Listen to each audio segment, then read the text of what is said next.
hoje e na próxima aula, na quinta-feira, nós vamos falar sobre o procedimento do júri.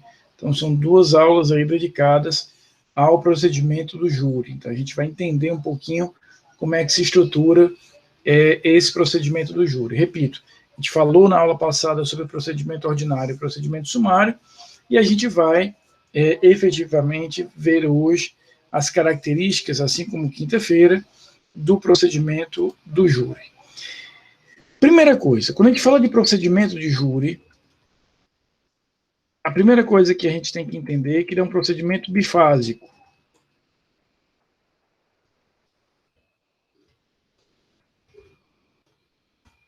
Sendo a primeira fase dedicada efetivamente à figura da produção da prova, e a segunda fase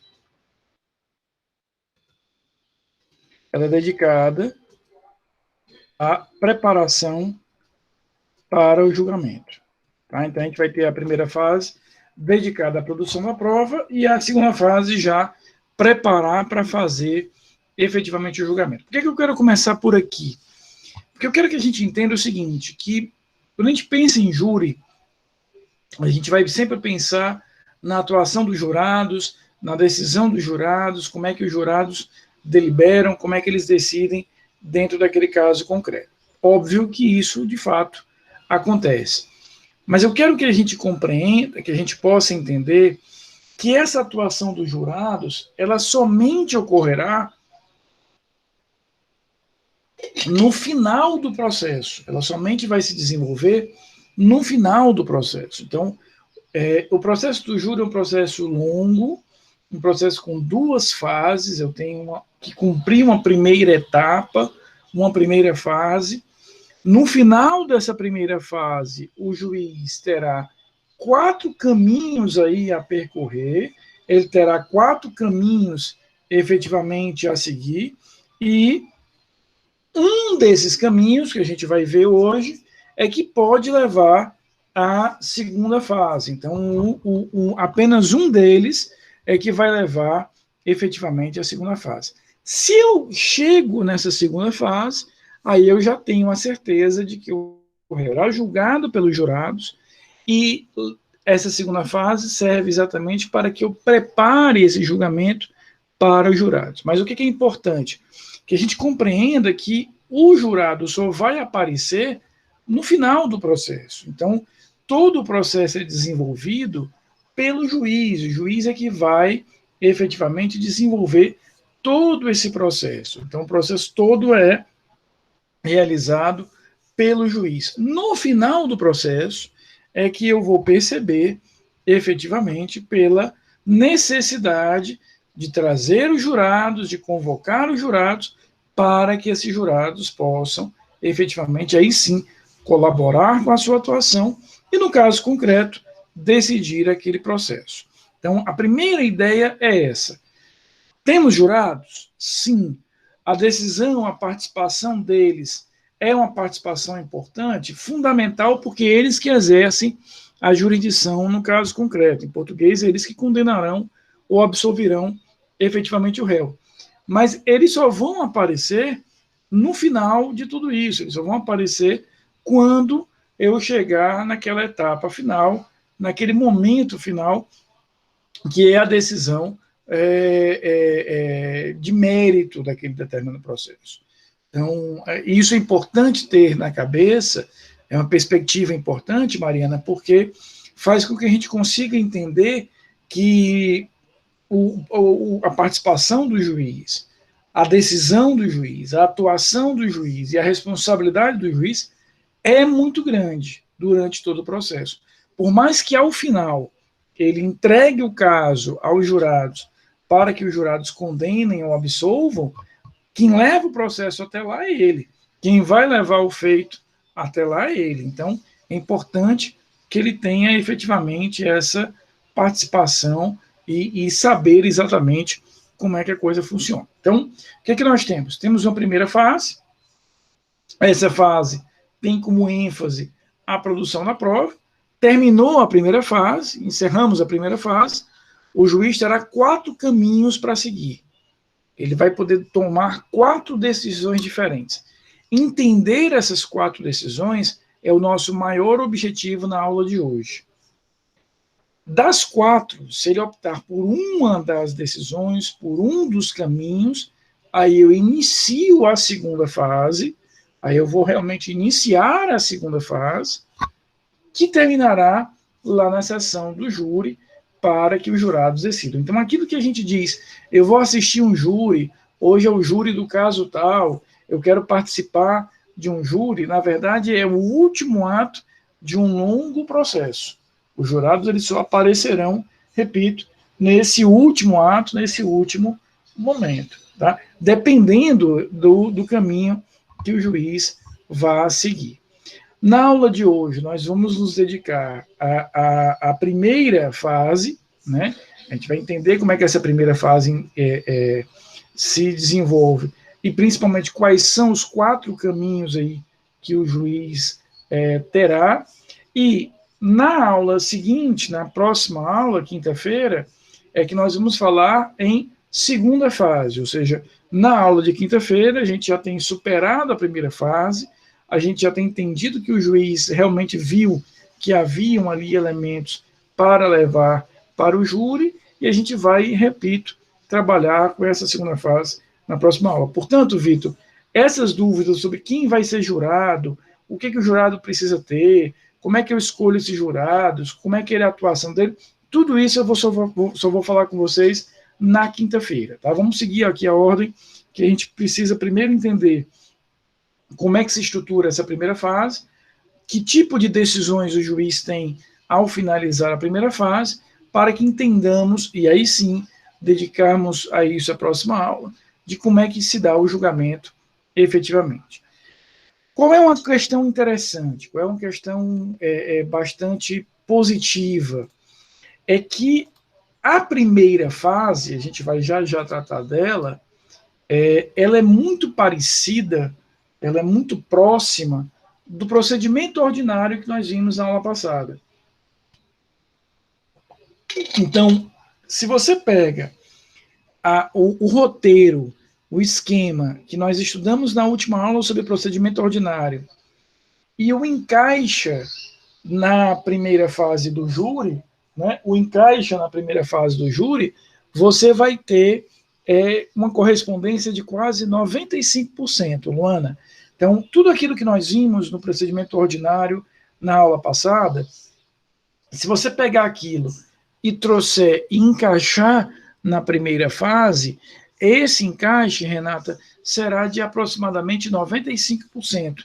Terá uma ou outra mudança, mas, no geral, muito do que nós falamos na aula passada servirá para a aula de hoje. A diferença é que, quando termina o procedimento ordinário, o juiz condena ou absolve, né? Quando termina o procedimento do júri na primeira fase, o juiz, repito, terá 4 caminhos que ele poderá seguir em relação a isso, mas dependerá sempre do que ele tiver produzido na primeira fase, para ele saber que caminho ele vai seguir. Tá? Mas algo positivo, repito, muito do que nós vimos na aula passada será aproveitado para a gente formar, para a gente preencher essa primeira fase. Tá? Vamos aqui às características principais do júri, né? A primeira característica do júri é ele ter uma competência específica para crimes dolosos contra a vida. Ele vai ter uma competência muito específica para crimes dolosos contra a vida. Então, a gente tem aqui realmente uma competência própria. Eu levo para o júri apenas e tão somente crimes que sejam dolosos contra a vida. Então, a competência já é bastante delimitada aqui.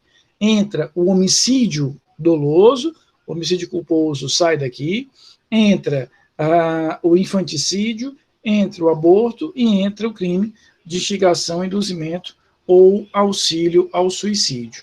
É essa a estrutura de competência do júri. Mas aqui vão os crimes consumados ou tentados, né? Serão crimes consumados ou tentados. O que isso significa? Que eu posso, por exemplo, ter um processo no júri, Aloísio, em que a vítima não morreu, né? Já que vai ali crime doloso contra a vida tentado e consumado. Então, pode ter um processo de competência do júri, que se desenvolva no júri, que vá aos jurados, que os jurados condenem, mas que não houve efetivamente a morte. Por exemplo, a tentativa de homicídio. Então, competência do júri são crimes dolosos contra a vida, consumados ou tentados. Também é importante a gente esclarecer aqui que nem todo crime de morte, ou nem todo crime que produz o evento morte, ou nem todo crime que produz o resultado morte, é de competência do júri. Só é de competência do júri aquele crime que tinha o dolo, o ânimos, a intenção, efetivamente, de gerar aquele resultado. Então, há diversos crimes onde há o resultado, há o evento morte, mas esse evento morte não será contabilizado aqui para a definição. Por exemplo, exatamente, Vitor, latrocínio, que é o roubo qualificado pelo resultado morte, estupro seguido de morte, tortura seguida de morte, lesão corporal seguida de morte. Então, todos esses crimes são crimes onde há o evento morte, onde existe o evento morte, onde ele de fato se materializa, mas com a intenção, a vontade, o dolo não era efetivamente gerar isso, eu o afasto, né? Eu vou retirar da competência do júri. Então, só vai para o júri, consequentemente, só é aplicado esse procedimento que nós vamos ver a partir de agora, os crimes que são claramente dolosos contra a vida. Crimes que são, efetivamente, que visam, objetivamente, a eliminação da vida. Só nesse cenário, tá? Então, se eu tenho crimes que produzem o evento morte, mas não era, né, digamos assim, a intenção deliberadamente principal, eu vou ter a competência do juízo comum. Repito, roubo qualificado pelo resultado morte, que a gente costuma chamar de latrocínio, lesão corporal seguida de morte, homicídio culposo, estupro seguido de morte, tortura seguida de morte, tudo isso está fora da competência do júri. Daí porque a gente pode afirmar que nem todo crime que vai a júri tem morte, porque vão também os crimes tentados, e nem todo crime que tem morte vai a júri, porque dependerá da intenção primária, principal, mais substancial. É esse equilíbrio aqui que a gente vai precisar fazer. Tá? Temos um princípio importantíssimo, que é o princípio da soberania dos vereditos. Então, isso faz com que aquela decisão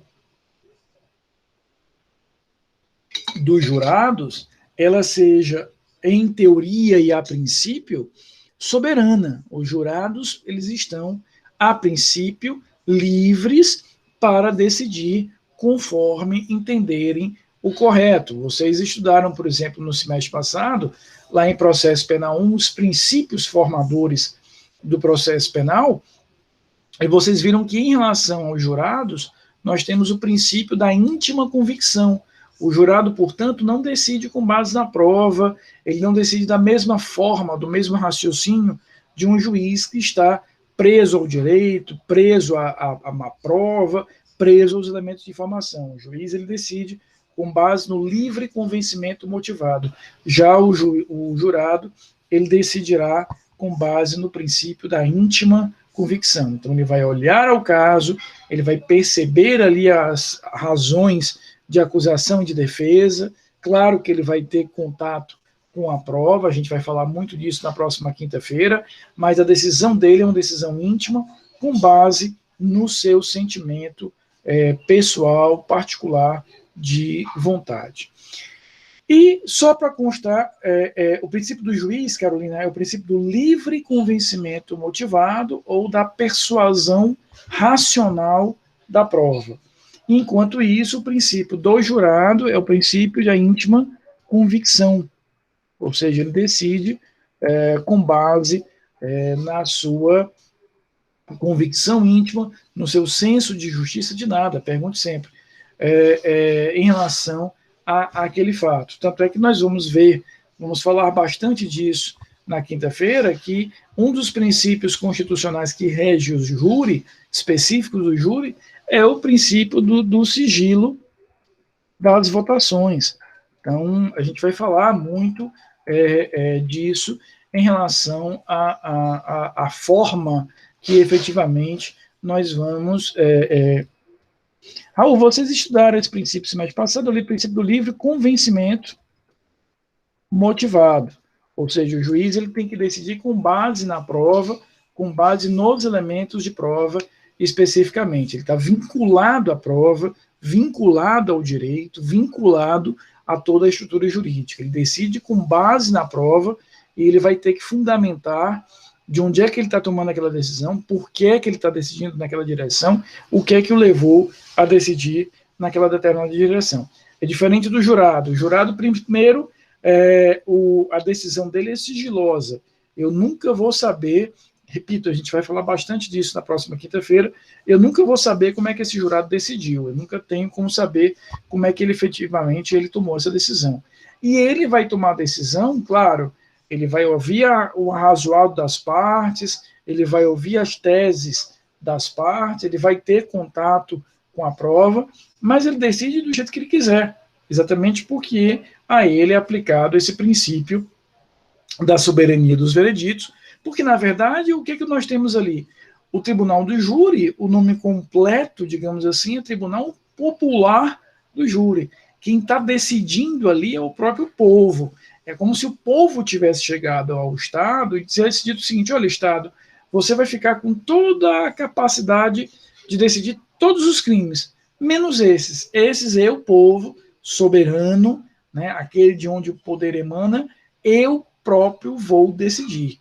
Então, ele está reservando para si esses poderes e reservando para si a competência para deliberar, decidir sobre esses casos. Então, diante disso, ele vai ter, sim, a possibilidade de decidir de forma soberana.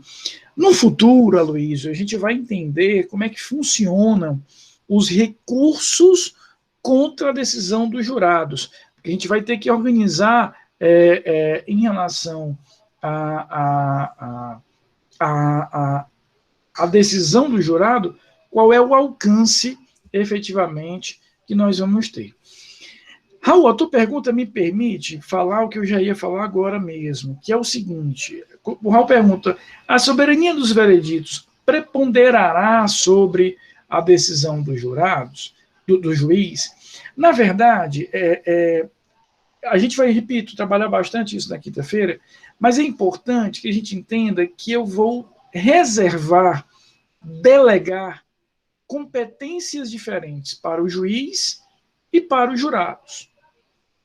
Bom dia, Sandra, seja bem-vinda.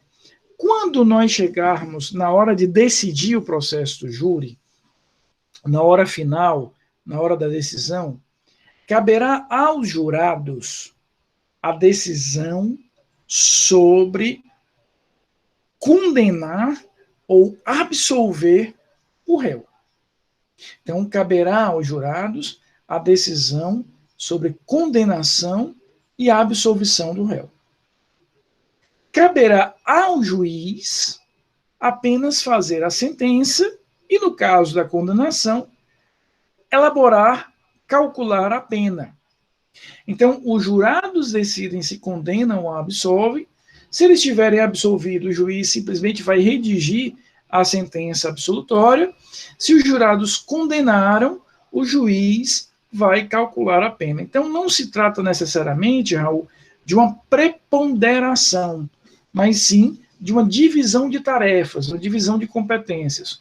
Os jurados, exercendo a sua soberania, né, com a decisão soberana, com base na íntima convicção, decidem se condenam ou absolvem.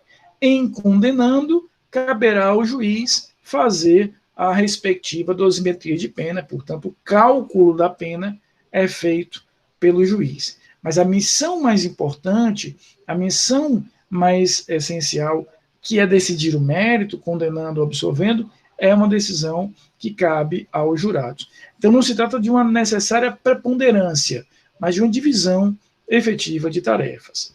Então, o que é importante nessa pequena introdução?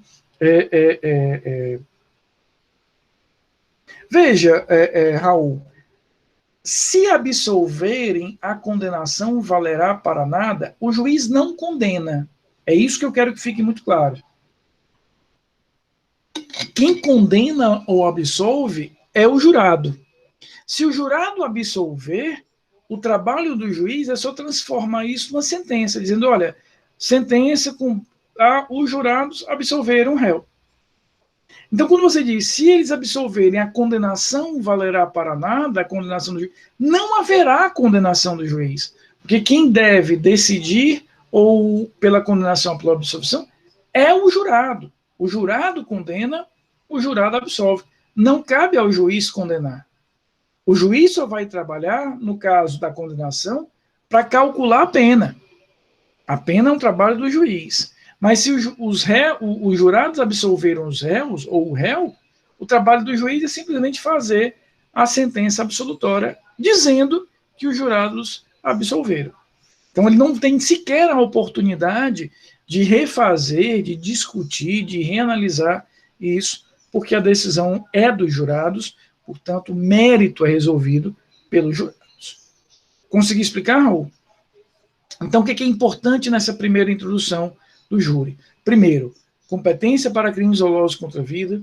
Segundo, um procedimento bifásico. A primeira fase, produção de prova. Terminou a primeira fase, eu tenho 4 caminhos aí que eu vou poder seguir. Se eu seguir por um deles, aí eu vou, efetivamente, para o início da segunda fase, que terminará, aí sim, a segunda fase terminará com a atuação dos jurados. Né? Nem todo crime que vai a júri tem morte, porque eu tenho aí a figura das tentativas, e nem todo crime que tem morte vai a júri, porque eu tenho alguns que estão fora desse contexto. Vamos hoje, repito, o nosso objetivo na aula de hoje é entendermos como funciona a primeira fase. Na quinta-feira, a gente vai entender como é que funciona a segunda fase, consequentemente, como é que termina esse procedimento. Tá? O que há de bom? A primeira fase, ela é muito parecida, ela é muito próxima da estrutura do procedimento ordinário. Então, a gente pode buscar muito do que nós conversamos na aula passada e realizar pequenas adaptações, pequenos ajustes. Começa pela denúncia ou pela queixa. Rafael, eu posso ter um crime doloso contra a vida cujo processo começou pela queixa? Pode, porque você tem a figura da ação penal privada subsidiária. A ação penal privada subsidiária. Então, é possível, sim, que você tenha aí uma ação penal, mesmo tratando-se de crimes dolosos contra a vida, iniciada, né, desenvolvida através de uma ação penal privada subsidiária. Temos, portanto, essa possibilidade. Mas, em regra, sim, é a ação penal pública que vai iniciar o processo. Portanto, o mais usual em crimes dolosos contra a vida é que encontremos aqui a denúncia. Existe o recebimento com todas aquelas características que nós falamos na última aula, com todas aquelas ressalvas que nós falamos na última aula. No recebimento, o que eu vou ter? O início formal do processo, a interrupção da prescrição, se o juiz entender que aquela petição ela é inepta, se ele entender que as condições não estão presentes, se ele entender que falta justa causa, não recebe, a parte vai poder efetivamente apresentar um recurso. Então, tudo que nós falamos na aula passada sobre, efetivamente, esse momento do recebimento, vale aqui. Não, Vitor, a interposta pelo Ministério Público é a ação penal pública. A ação penal privada subsidiária, ela ocorre quando a ação é originalmente pública, portanto, é uma ação que seria oferecida pelo Ministério Público, ele não o fez, né, ele foi omisso, e aí a vítima ou os sucessores da vítima têm a possibilidade de oferecer a ação privada, né? Então, a ação privada subsidiária, ela vai surgir, no caso da ação ser originalmente pública, mas uma vez configurada a omissão do Ministério Público, aí a vítima ou seus sucessores, ela vai poder exatamente, Sara, e eu vejo o quanto você se lembra das minhas aulas, que eu sempre trabalhava com aquela história de 16 dias ou 6 dias, exatamente isso. Ou seja, se eu tenho aí 5 dias, o Ministério Público tem 5 dias no caso do indivíduo preso e 15 no caso dele solto, para oferecer a ação. Se ele for omisso, ou seja, ele não ofereceu a ação, não requereu arquivamento, nem pediu novas diligências, no 16º dia, se o indivíduo estiver solto, ou no 6º dia, se ele estiver preso, surge aí a possibilidade do oferecimento da ação penal privada para o ofendido oferecer, no lugar do MP, a ação penal.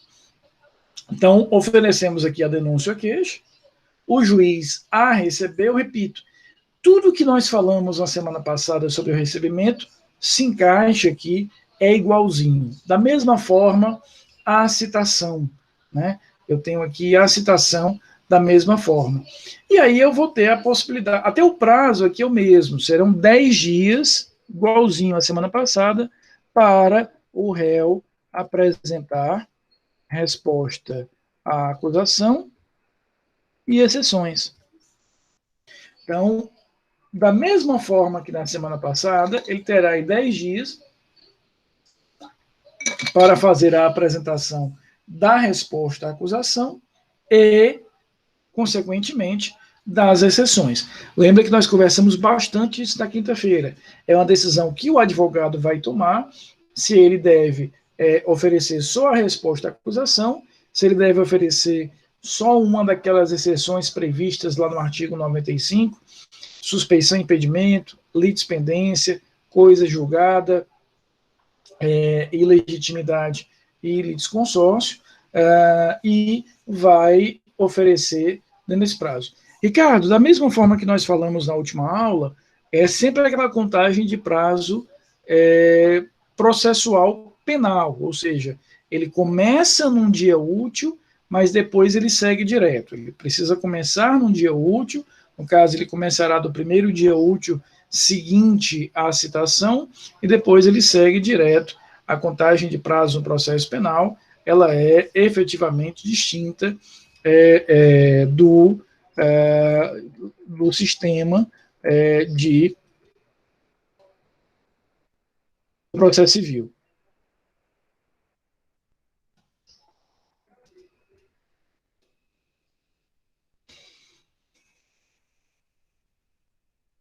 Não, eu conto o primeiro e não conto o último, Raul. Eu começo no primeiro dia útil seguinte à realização do ato de intimação ou de citação e não conto o último. Saulo, a prova vai ser no dia 16, a primeira chamada, e no dia 18, a segunda chamada, tá bom? E eu vou cobrar apenas atos de comunicação e provas. Essa matéria de procedimentos ficará apenas para a segunda prova. Eu não cobrarei agora, tá? Então, eu cobrarei atos de comunicação e provas. Vitor, conta sim do dia da realização da citação, mas lembrando sempre, né, do primeiro dia útil seguinte. Então, se o réu foi citado hoje, dia 2 de março, o primeiro dia desses 10 dias será amanhã, dia 3 de março, que será o primeiro dia útil correspondente ao seguinte àquele determinado ato, né? Então, será nesse momento aí que a gente vai ter o início do prazo. Então, se eu o citei hoje, amanhã já é o primeiro dia útil seguinte. É diferente daquela lógica do processo civil, que o prazo será iniciado com a juntada do mandado no processo. O processo penal já começa a contar do primeiro dia útil seguinte à realização do ato. Tá? Pois não, Raul.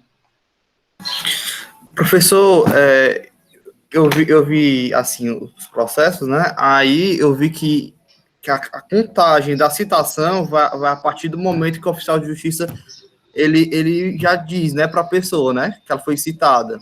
Exato. No primeiro dia útil seguinte, né, a esse momento aí. Então, se ele citar hoje, amanhã, que será o primeiro dia útil seguinte, já começará a contar o prazo de 10 dias. E aí, nesses 10 dias, o réu vai ter a oportunidade de apresentar a resposta à acusação e as exceções. Esses 4 momentos aqui, oferecimento da denúncia da queixa, recebimento, citação e a resposta e as exceções, são iguais àqueles que nós conversamos na semana passada. É a mesma ordem, as mesmas características, os mesmos prazos. Tá? Sara, exatamente, eu incluo o primeiro, amanhã já é o primeiro dia, e vou excluir o último. Tá? Então, o que nós temos? A ideia de que esses 4 primeiros atos aqui, né, eles são idênticos aos demais. Aqui há uma diferença. Se vocês se recordarem, vamos voltar aqui rapidinho, ó, no procedimento ordinário, vejam só, depois da resposta à acusação, o juiz decidia, a gente falou muito disso na aula passada, sobre a absolvição sumária. Então, o juiz poderia encerrar o processo aqui, absolvendo sumariamente o réu. Se não encerrasse, ele avançaria para a audiência de instrução. Esse aqui, repito, é o procedimento ordinário e o procedimento sumário, nos termos que nós conversamos na aula passada. Aqui no júri é diferente, ó. Depois da resposta, nós teríamos uma manifestação da acusação. Isso que funciona de forma assemelhada àquela réplica que eu tenho lá no processo civil. Vai funcionar de uma forma assemelhada àquela réplica. Então, aqui a acusação terá um prazo de 5 dias para se manifestar. Então, a acusação ofereceu a denúncia, receberam essa denúncia, fizeram a citação, tenho a apresentação da resposta e vou ter efetivamente a possibilidade da acusação se manifestar. Então, aqui a acusação terá um prazo de 5 dias para fazer a sua manifestação. Aqui é uma espécie, repito, muito assemelhada, muito próxima daquela réplica que nós temos no processo civil. Então, nós não temos aqui a possibilidade de matar o processo absolvendo o réu nesse momento. A instrução e o julgamento, elas serão inevitáveis no rito do júri. Então, o desenvolvimento da instrução e a decisão que o juiz tomará, ela é inevitável. Insisto mais uma vez, no caso do procedimento ordinário, logo depois da resposta, pode haver aqui a absolvição, o que importará no fim do processo e no que importará em que nós não vamos aí avançar para instrução e julgamento. Isso é possível que ocorra aqui. Já no que diz respeito ao júri, não será possível. Depois da resposta, haverá uma manifestação da acusação, e nós vamos obrigatoriamente, necessariamente, para a audiência de instrução e julgamento. Então, a audiência de instrução e julgamento, aquela audiência onde eu vou ouvir testemunhas, perito, vou ouvir o réu no seu interrogatório, ela é inevitável. E a gente tem aquela mesma dinâmica que nós vimos no finalzinho da aula passada. Vocês devem se recordar, no finalzinho da aula passada, que nós vamos ter, efetivamente, as alegações finais orais feitas na audiência. A acusação fala por 20 minutos mais 10, depois a defesa fala por 20 minutos mais 10, e o juiz poderá, de forma excepcional, em alguns casos, converter isso em memoriais escritos no prazo de 5 dias para cada parte. Vocês devem se lembrar da aula passada, eu dizia, Renata, que o juiz vai converter as alegações finais orais em memoriais escritos, se ele ainda tiver alguma prova pendente, se ele entender que é muito complexo o processo, e se ele entender que há mais de um réu, o que torna difícil isso. A regra é que eu, nesta audiência de instrução e julgamento, eu ouça toda a prova oral, a acusação apresente suas alegações finais orais, a defesa apresente suas alegações finais orais e o juiz decida na própria audiência. Por aqueles 3 motivos, e isso vale tanto para o procedimento ordinário quanto para o procedimento do júri, o juiz poderá substituir as alegações finais orais em memoriais escritos. Quando existe algum tipo de pendência de prova, preste atenção, Raul, algum tipo de pendência de prova, ou seja, ainda há alguma prova para ser produzida, ou quando o juiz entender que o processo é muito complexo, seria difícil para as partes articularem ali seus argumentos durante a audiência, ou quando eu tiver muitos réus, o que também, Aloysio, complicaria ali a audiência. Então, isso tudo vale para o ordinário e vale para o júri. Ou seja, a regra é que eu tenha as alegações finais orais. Por esses 3 motivos, eu encerro a audiência, não faço alegações finais orais e converto tudo isso em memoriais escritos. Essa é a regra que nós vamos ter aqui. Então, percebam o seguinte. Se a gente comparar, deixa eu voltar aqui para a apresentação, que é didático isso. Se nós compararmos, vejam só, a estrutura da primeira fase, esse slide aqui contempla apenas a primeira fase do júri. Se nós compararmos esse esquema, esse roteiro, com o que nós vimos na aula passada, veja que a única diferença substancial é que aqui no ordinário o juiz poderia encerrar o processo, e aqui não. Aqui ele vai ter apenas uma manifestação da acusação, sendo obrigatória a instrução. Até aqui tá ok? Posso avançar? Tá tudo tranquilo? O procedimento ordinário da semana passada termina, e nós já vimos isso semana passada, com o juiz condenando ou absolvendo. Então, o procedimento ordinário é um procedimento de fase única. Então, tem aí a denúncia, recebimento, citação, defesa do réu, o juiz avalia se dá para absolver sumariamente, se não der, avança para instrução e julgamento, e nessa instrução e julgamento, o juiz vai decidir a matéria. Por quê? Porque lá a competência para decidir é dele, juiz. Estou na aula passada, estou nos procedimentos ordinários e sumários. No caso do júri, a aula de agora, a aula de hoje, nós já sabemos que quem vai apreciar o mérito pelo texto da Constituição, a competência para condenar ou absolver, é dos jurados, e os jurados serão convocados apenas na segunda fase, portanto, na próxima aula. Então, aqui, quando o juiz termina a audiência de instrução, portanto, ele está terminando aqui a primeira fase, né? Ele está encerrando a primeira fase, o juiz terá 4 caminhos. Então, ao finalizar a primeira fase, o juiz terá 4 caminhos diferentes para ele decidir. Isso aqui é o mais importante da aula de hoje, tá? Então, vamos só ver onde é que nós estamos. Eu disse para vocês que o procedimento do júri é um procedimento dividido em 2 fases. A primeira fase, a gente já entendeu que tem uma correspondência, Lívia, de quase 95% com a aula passada, ou seja, é como se eu pegasse o ordinário e ele encaixaria quase que perfeitamente na primeira fase. Mas qual é a grande diferença? Quando termina a primeira fase, o juiz vai ter que tomar um desses 4 caminhos.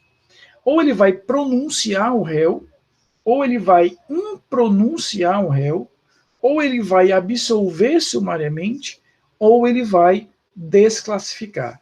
Então, o juiz está caminhando com o processo. Não existe ainda jurado, tá? Não existe ainda jurado.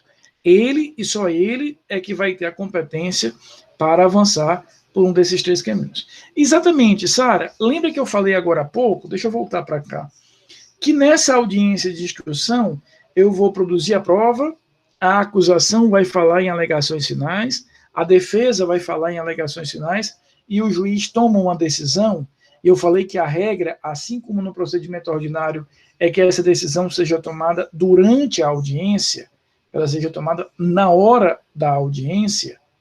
Essa decisão será uma dessas, na verdade. O juiz aqui ele vai ter que decidir por qual desses 4 caminhos, efetivamente, ele vai precisar seguir. Então, essa decisão, em regra, ela é tomada durante a audiência, como regra, e, dependendo do contexto, naqueles 3 motivos, Sarinha, ou seja, se o juiz entender que ainda tem alguma prova para produzir, se o juiz entender que o caso é muito complexo, se o juiz entender que há muitos réus, aí ele pode não tomar na audiência, permite que as partes apresentem memoriais escritos e ele toma depois. Mas é sempre nesse momento, ou seja, depois que ele produziu toda a prova, ele, com um desses 4 atos, com uma dessas 4 decisões, ele está encerrando a primeira fase do júri. Aí ele vai poder, repito, seguir por um desses 4 caminhos. Ou ele pronuncia o réu, ou ele impronuncia o réu, ou ele absolve sumariamente, ou ele desclassifica. Agora a gente vai entender o que cada um desses elementos representa, o que cada um desses elementos traz aí de decisão. Eu pergunto a vocês, está claro até aqui? Ou seja, a gente avançou na primeira fase, produzimos prova, a acusação apresentou as suas alegações finais, a defesa apresentou as suas alegações finais, aí o juiz vai parar, olhar para a prova e seguir um desses 4 caminhos. Tá tranquilo? Agora a gente chega na parte mais importante. Diga. Professor, essas decisões vão ser depois da audiência, né? De instrução, que você falou, né? Elas podem ser tomadas no final da audiência. Em regra, elas serão tomadas na audiência. Tá certo? A audiência não é de instrução e julgamento, então o julgamento seria efetivamente dentro dessa lógica. Tá? Ou seja, a decisão que o juiz pode tomar é uma dessas 4. Ok, professor, obrigado. Sara, não é nessa ordem. A pergunta da Sara é muito importante. Não é nessa ordem. Nós vamos ver agora o que cada decisão dessa significa e qual é o fundamento de cada decisão dessa.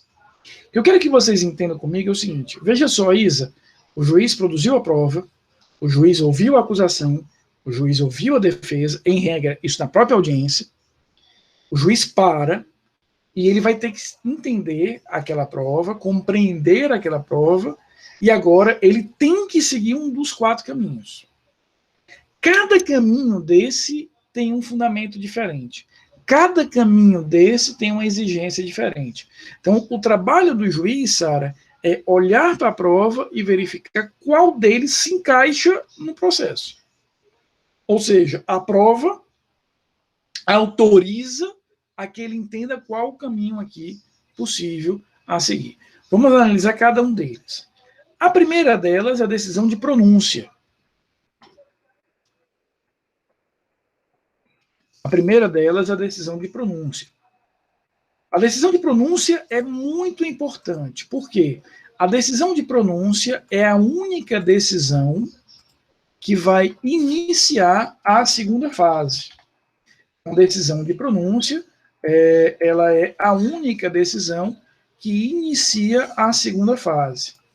Então, o que vai fazer com que eu avance para a segunda fase, o que vai fazer com que eu tenha o início formal da segunda fase, é a decisão de pronúncia.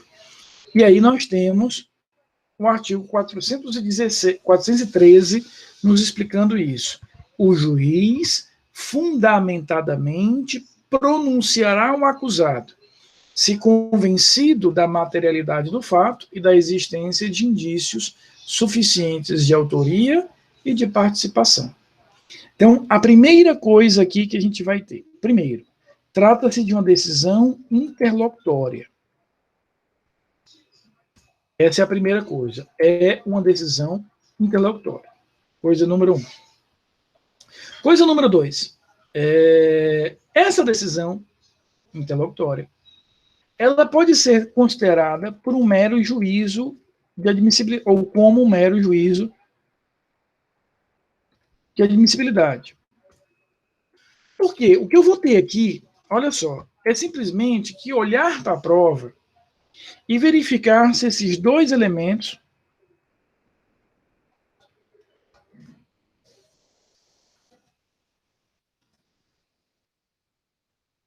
estão presentes. Então, o que eu vou verificar aqui é simplesmente se eu tenho comprovação de materialidade e indício de autoria.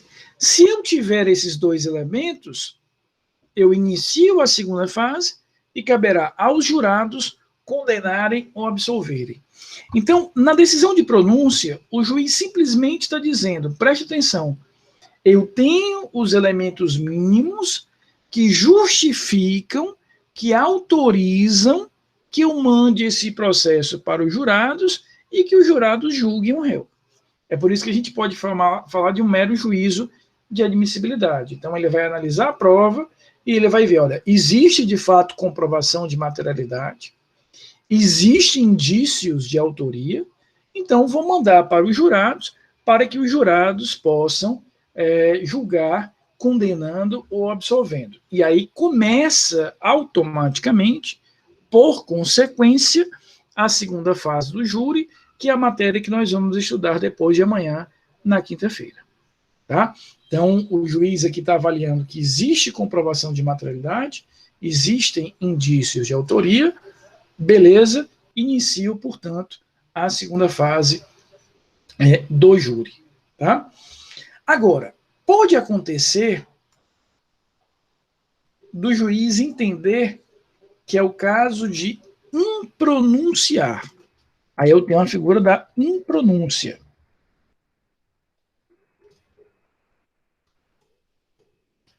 E está escrita aí no artigo 414, não se convencendo da materialidade do fato ou da existência de indícios suficientes de autoria ou de participação, o juiz fundamentadamente impronunciará o réu.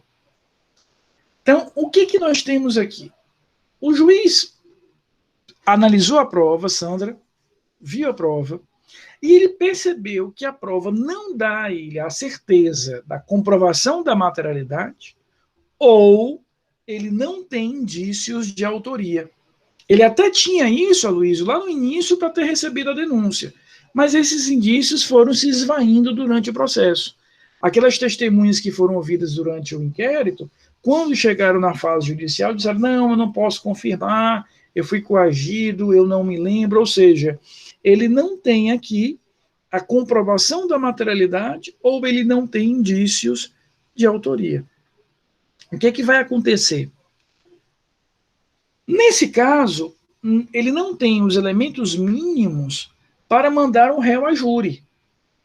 Ele não tem como convocar os jurados, porque a prova mínima que se exige para que esse juízo de admissibilidade que eu falei agora há pouco seja superado, ele não tem.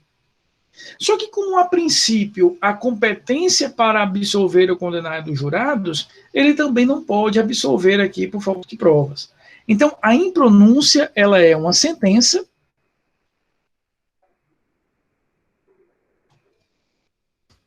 que encerra o processo, mas ela faz coisa julgada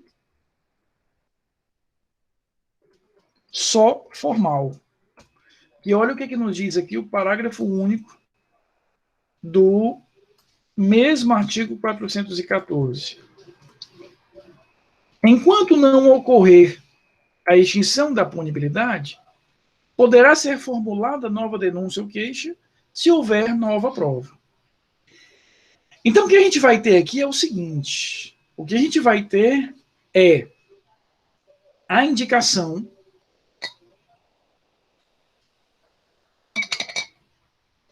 de que o juiz olhou para a prova, o juiz não viu comprovação de materialidade, o juiz não viu indício de autoria, então ele vai encerrar o processo.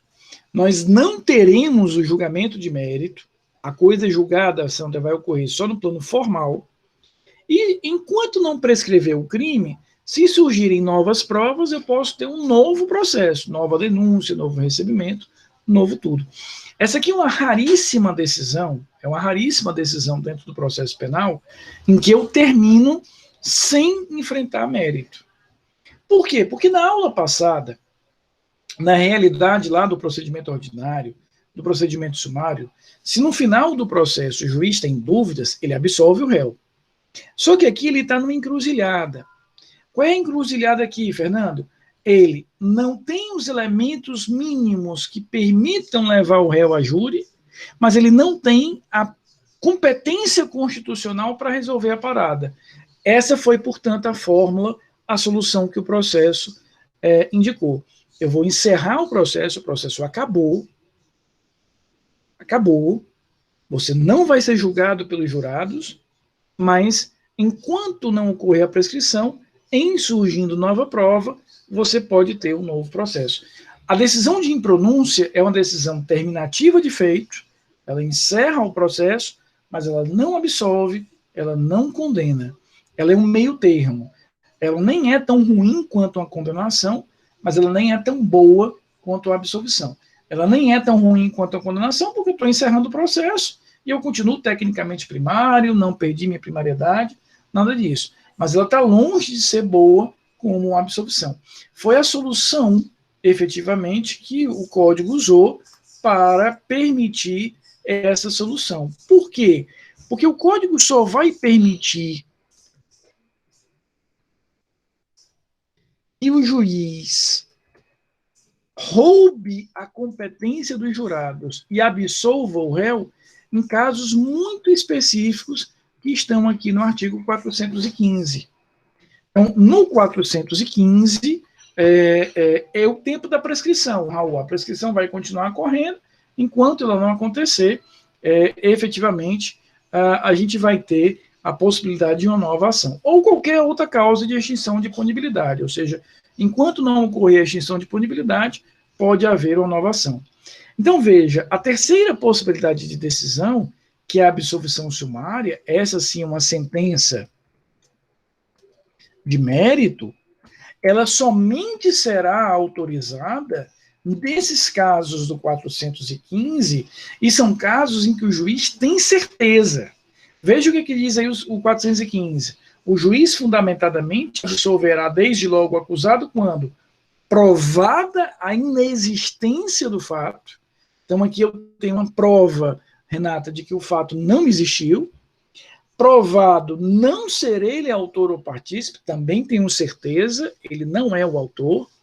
O fato não constitui infração penal e demonstrada a causa de isenção de pena, excludente de culpabilidade, ou exclusão de crime, excludente de ilicitude. Então, a lógica aqui é a seguinte: juiz, terminou a primeira fase? Terminou. O senhor tem comprovação de materialidade, indício de autoria? Tenho. Então, o senhor pronuncia, manda o réu para o júri, e aí os jurados vão decidir. Opção número 2, juiz, o senhor tem comprovação de materialidade, indício de autoria? Não, não tenho. Eu não tenho um mínimo de indício aqui de autoria. Então, o senhor encerre o processo, mas esse réu não está definitivamente livre disso. E o processo terminou, mas enquanto não ocorrer a extinção de punibilidade, se vierem novas provas, eu posso ter um novo processo. Em pronúncia, coisa julgada só formal. Mas o código diz o seguinte: mas juiz, é o seguinte, se ao terminar a primeira fase, o senhor tiver a certeza de um desses 4 elementos aqui do 415, aí eu lhe autorizo a absolver. Então, aí nesse caso, juiz, o senhor pode usurpar, roubar a competência que seria dos jurados, porque a princípio caberia apenas aos jurados absolver o réu, mas o senhor pode fazer isso por quê? Porque o senhor tem certeza de um desses elementos. Então, veja que o 415 abre a possibilidade do juiz encerrar o processo ao final da primeira fase e absolver, mas se e somente se ele tiver certeza para isso. Se ele não tiver certeza, o caminho será a impronúncia. E o último dos caminhos é a decisão de desclassificação, na qual o juiz vai dizer, olha, eu tenho uma certeza, não há crime doloso contra a vida. Veja o que diz aí o 419. Quando o juiz se convencer, em discordância com a acusação, da existência de crime diverso do previsto no parágrafo 1º 74, ou seja, de crime doloso contra a vida, ele vai reenviar esse processo para o juiz que considere competente. Vitor, é completamente taxativo o 415, por quê? Porque como que o juiz está usurpando uma competência que constitucionalmente é do jurado, ele só pode fazer nessas hipóteses que foram as hipóteses que o Código permitiu. Exatamente, Sandra, exatamente isso. Ou seja, na hora que o juiz percebe que ele não tem comprovação de materialidade e ou não tem indício de autoria, porque para que ele pronuncie, ele precisa ter os dois. Se ele não tiver um dos dois, ou não tiver nenhum deles, aí o caminho é em pronúncia. Encerra o processo, aquele processo acabou, o processo não existe mais, efetivamente, e dentro desse contexto eu posso, amanhã, iniciar um novo processo, se você tiver em relação a isso. Tá? Eu já falo, Sara, deixa eu só finalizar aqui a ideia da desclassificação. Então, o que eu tenho na desclassificação? O juiz, analisando as provas, ele entende que ali não existe um crime doloso contra a vida. Pode ser um latrocínio, pode ser uma lesão corporal seguida de morte, pode ser um estupro seguido de morte, mas crime doloso contra a vida ele não tem. Então, o que ele vai fazer? Ele vai encerrar o processo ali acaba, e aí ele vai pegar aquele processo e vai mandar para um juízo competente. Na verdade, deixa eu explicar de outra forma até melhor. Ele analisou o processo, viu que não há um crime doloso contra a vida. Ele pega aquele processo e manda, por exemplo, para uma vara criminal. Chegando na vara criminal, o juiz criminal aproveita todas as provas, só reajusta ali a acusação e vai julgar. Portanto, a decisão de desclassificação é uma decisão interlocutória.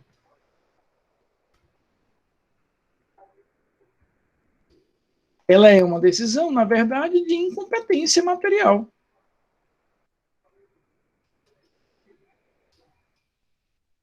Ou seja, o que o juiz está dizendo na desclassificação é: eu não sou competente para continuar com esse processo.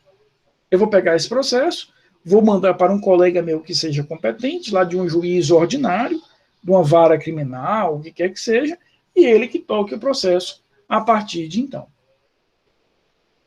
Então, antes de ir para a dúvida da Sara, o que eu quero que vocês entendam nessas 4 decisões? Na pronúncia, eu tenho um mero juízo de admissibilidade, o juiz está avaliando que realmente existem elementos que autorizam mandar aquele processo, mandar aquele réu para os jurados. Que elementos são esses? Comprovação de materialidade, indício de autoria. Em pronúncia, eu não tenho um desses elementos, ou Sandra, eu não tenho nenhum deles. Ou seja, não se justifica movimentar os jurados, entregar esse processo para o júri, porque aqui há uma dúvida muito grande. O que é que o juiz faz? Encerra o processo, característica essencial, coisa julgada formal. Terceiro caminho, absolvição sumária do 415. Aqui o juiz vai ter, Sara, que ter uma certeza. Ele tem que ter a plena convicção de que o fato não existiu, ele tem que ter a plena convicção de que o autor não foi o causador do fato, o réu não é o autor do fato. Ele tem que ter uma certeza absoluta de que aquele fato não representou crime, aquele fato não é criminoso. E o inciso 4, ele pode absolver se ele entender que houve um excludente de ilicitude e um excludente de culpabilidade. Então, a lei só permite que o juiz, em nome dos jurados, usurpando, roubando a competência dos jurados, absolva, se ele tiver convicção, certeza, se a prova for muito robusta de uma dessas circunstâncias do 415.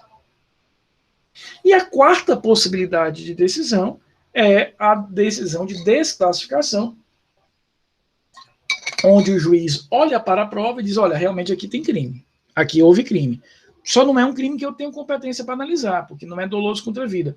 Vou mandar para um colega meu de uma vara, de uma vara criminal comum, ordinária lá, para tratar de crime. Ou seja, o juiz entende que houve crime, mas foi um latrocínio, ou seja, um roubo qualificado pelo resultado da morte, ou uma lesão corporal seguida de morte, automaticamente ele já não tem mais competência para seguir com aquele processo. Então, veja, dessas 4 decisões, na pronúncia, o processo continua, e continua no juízo do júri. Na impronúncia, o processo acaba, mas a coisa julgada só é formal, pode haver um outro processo no futuro. Na absolvição sumária, o processo acaba, mas ao acabar, acaba com mérito, porque ela absolve realmente o réu.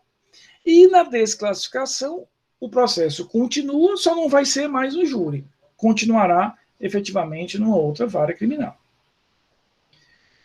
Ufa, dúvidas sobre esse monte de coisa que a gente viu? Exatamente, Sandra. Ou seja, não houve o crime, houve um excludente de ilicitude, houve um excludente de culpabilidade. Pode perguntar, Raul.